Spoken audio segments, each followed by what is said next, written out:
What's up guys, gimana kabar kalian hari ini? Semoga sehat dan selalu dimudahkan rezekinya.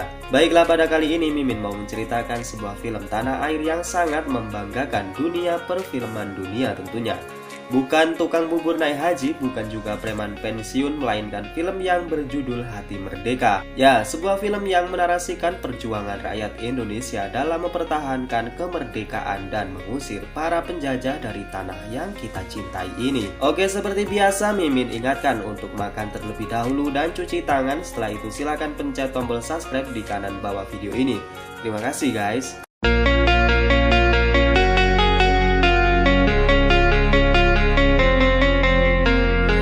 Pada awal film kita diperlihatkan dengan sosok sniper yang merupakan kapten dari operasi ini. Ia adalah Kapten Amir. Ia dan para anak buahnya sedang melakukan misi mencuri berkas penting milik Belanda. Dari dalam rumah, Marius bertugas menyalin berkas tersebut. Sedangkan Senja, Dayan, dan Budi bertugas untuk mengalihkan perhatian dari para tentara Belanda yang sedang berjaga. Sedangkan Kapten Amir dan Thomas mengawasi mereka dari kejauhan dengan snipernya. Singkatnya, setelah mereka mendapatkan berkas yang dimaksud, mereka segera pergi ke belakang untuk melarikan diri dengan kuda yang telah mereka siapkan. Namun di sini Budi yang hendak pergi berhasil ditangkap oleh orang-orang Belanda. Thomas yang dari kejauhan akan menembak dicegah oleh Kapten Amir. Ia disuruh pergi dan Kapten Amir yang akan mengurusinya. Dan inilah yang dilakukan Kapten Amir.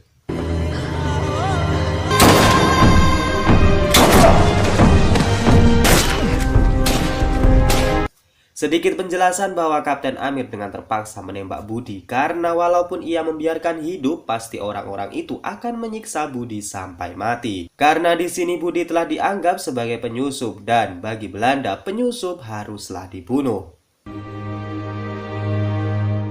Dengan kematian Budi membuat duka yang mendalam terutama bagi Kapten Amir pribadi. Karena Budi selama ini telah banyak membantu tugas kemiliteran yang Kapten Amir dan pasukannya emban. Dan karena itu Budi malah tewas di tangan komandannya sendiri yaitu Amir.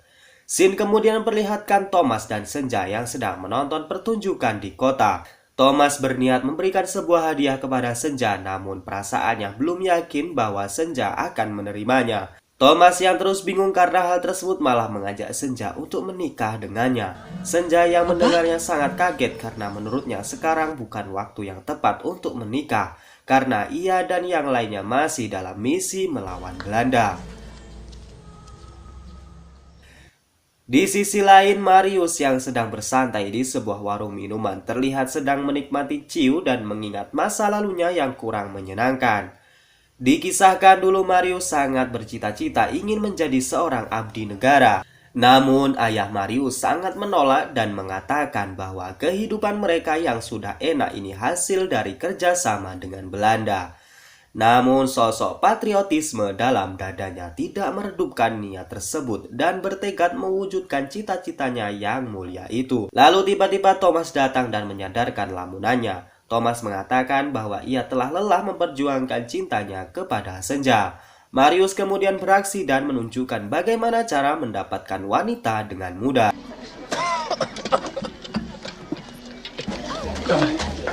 Maafkan saya. Atau kuli. Namun saat Marius sedang menggoda seorang wanita, terjadi sesuatu perselisihan dengan seorang kapten yang bernama Kapten Sofwan. Ia diceritakan di sini Kapten Sofwan pernah mundur dan takut dalam peperangan melawan Belanda tempo lalu. Karena itu ia dijuluki sebagai pengecut. Dan karena Thomas mengatakan di depan umum membuat Kapten Sofwan tersinggung dan terjadilah baku hantam antara prajurit tersebut.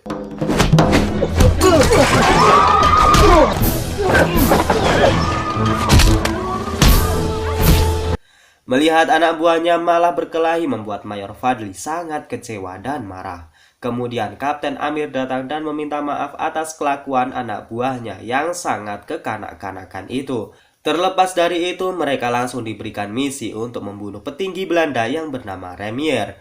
Diketahui di sini Ramier sedang berada di Bali. Ia dikenal sangat kejam dan tidak memiliki hati nurani secuil pun kepada setiap tawanannya. Sebagai bukti kekejamannya yaitu keluarga Thomas dibantai dengan kejam oleh Ramier. Semua prajurit menyanggupi misi tersebut. Namun di lain sisi, Kapten Amir keberatan dengan misi itu dan tidak menyanggupinya. Ia masih trauma dengan kejadian Budi tempo lalu yang sampai saat ini membuatnya makan tak enak, tidur pun tak nyenyak. Karena menurutnya tujuan akhir misi hanya akan membunuh Ramier, bukan untuk sebuah kemerdekaan Indonesia.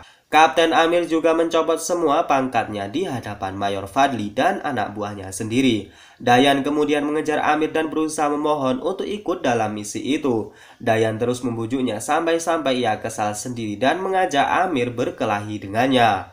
Kapten Amir kemudian pulang ke rumah dan bertemu dengan istrinya. Ia mengatakan kepada istrinya bahwa sekarang ia bukanlah seorang tentara Indonesia. Melati mendengarnya sangat senang karena suaminya akan banyak waktu bersamanya, apalagi sekarang ia mengandung anak pertama mereka.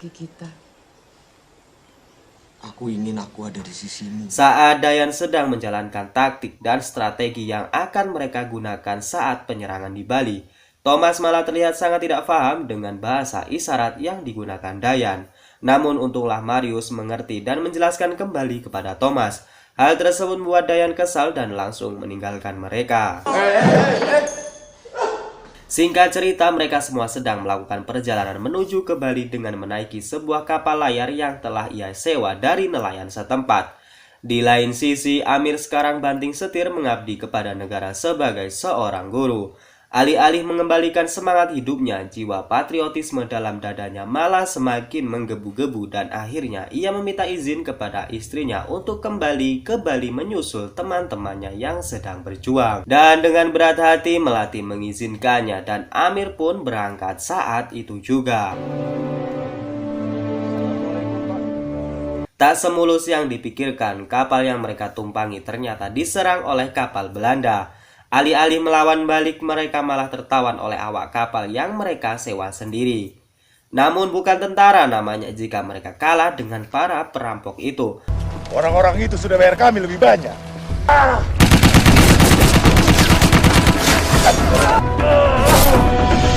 Terlepas dari itu, kapal Belanda masih terus menyerang mereka dan rasanya tak mampu mereka lawan dengan senjata yang kalah dari segi apapun. Dan akhirnya mereka memutuskan untuk berenang ke laut dan melanjutkan perjalanan masuk ke dalam hutan. Namun tak disangka Marius yang sudah kelelahan jatuh pingsan. Di lain sisi diperlihatkan Raimer yang sedang menghukum cambuk tawanannya. Hal tersebut disebabkan masa kelamnya dulu saat istrinya ditawan oleh tentara Jepang. Sampai saat mereka membunuhnya, Raimer tidak bisa berbuat apa-apa karena sedang dalam posisi terikat.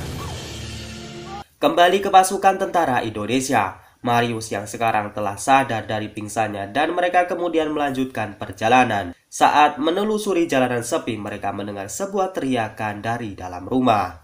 Alih-alih akan menyelamatkan keluarga tersebut, Marius malah tertusuk dan membuatnya pingsan kembali. Dan wanita yang terjerit itu sangat shock ketika melihat kedua orang tuanya meninggal bersimbah darah. Wanita ini bernama Dayu dan sekarang mereka dibimbing Dayu untuk bertemu dengan Wayan Suta di suatu tempat yang tersembunyi. Saat mereka sampai ternyata di situ telah ada Kapten Amir. Thomas yang melihatnya emosi dan kembali bertengkar dengan Kapten Amir. Namun Wayan Suta menghentikan hal itu. Mereka kemudian fokus untuk mengatur strategi penyergapan terhadap markas Belanda yang diketahui Raimer tinggali. Dan mereka juga mendapat sokongan kekuatan baru dari Dayu dan penduduk Bali lainnya. Sementara di dalam gua kondisi Marius semakin hari semakin memburuk. Dayu kemudian mengatakan bahwa yang bisa mereka lakukan saat ini adalah berdoa dan berdoa kepada Sang Maha Kuasa. Akhirnya masing-masing dari mereka berdoa dan meminta kesembuhan menurut dengan kepercayaan agama mereka masing-masing. Dan benar saja, tak berselang lama Marius kemudian siuman dan sadar dari pingsannya. Strategi awal mereka dimulai dari Dayu yang pura-pura memberitahu Raimer tentang tentara Indonesia yang berada di Bali. Dan keesokan harinya Raimer dan pasukannya bergegas menuju ke lokasi di mana Dayu memberitahu dan kemudian yang terjadi adalah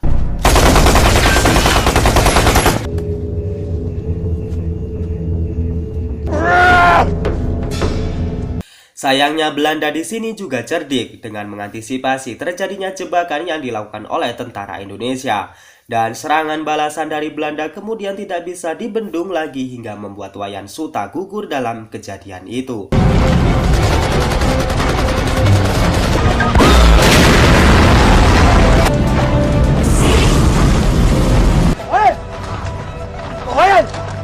Kematian Wayan Suta membuat Kapten Amir sangat marah dan geram, hingga kemudian ia sangat brutal menembaki para penjajah itu. Marius yang memiliki dendam pribadi kepada Reimer berusaha untuk membunuhnya. Namun sayang, Reimer masih kuat tenaga dan melarikan diri. Namun Reimer harus berhenti karena jalan yang dilaluinya sekarang buntu. Di sini sebenarnya ada peluang Thomas untuk membunuh Reimer, namun ia tidak jadi melakukannya karena mereka berjuang untuk kemerdekaan Indonesia bukan untuk membunuh. Dan film ini pun selesai guys. Itulah sebuah alur film Hati Merdeka. Semoga dapat membangkitkan rasa semangat nasionalisme kita, dan perlu diingat adalah tugas kita saat ini adalah untuk membangun negeri ini hingga membuat bangga para pejuang yang telah mempertahankan bumi ini. Saya Najwa, wassalamualaikum warahmatullahi wabarakatuh.